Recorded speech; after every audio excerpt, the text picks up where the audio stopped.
Let's talk Tanya for the 8th of Shevat.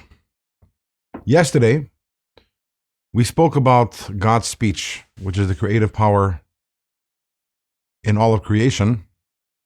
And we explained that although in the human sphere, speech has two qualities. It separates and also it reveals. By God, his speech doesn't separate from him because nothing separates from him. Everything is him and always remains him. And his speech is only speech because it reveals. That is from his perspective. That is from the view above. From our view, it doesn't seem that way at all, which is why we look around and we see everything seems to be separate from Hashem. And the reason for that is a series of tremendous concealments and contractions that are concealing and contracting the light of God that enters this world to the point that by the time it gets over here, it seems that God's speech, the creative powers, and that which is created is actually separate from God. But that's only a one-way view. It's a distorted perception of things. There's the reality, which is the way God sees it, which is that everything is him. And then there is, as a result of all of these contractions and concealments, there is the perceived reality, which is that there are things which are separate from God that have their own identity.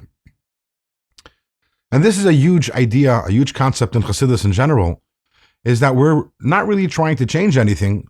Our work is to reveal everything for what it really is, to adjust our perception, to adjust our view, and to align everything with its true reality.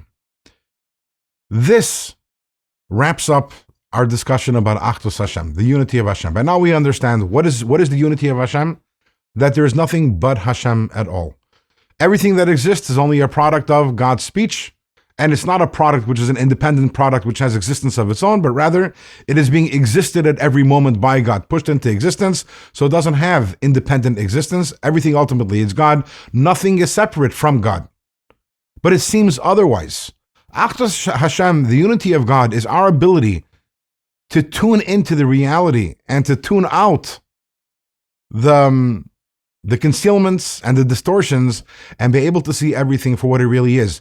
And when we have that in our heads, then we have Achdus Hashem. That means that we are tuned into the truth of God's oneness.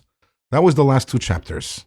The next chapter, which we will be starting in tomorrow's Tanya, we're going to start talking about the opposite of Achdus Hashem, the opposite of God's unity, which is Avodah Zarah, translated as idolatry, but as we shall see, it goes well beyond what we usually define as idolatry, and that will be in tomorrow's Tanya.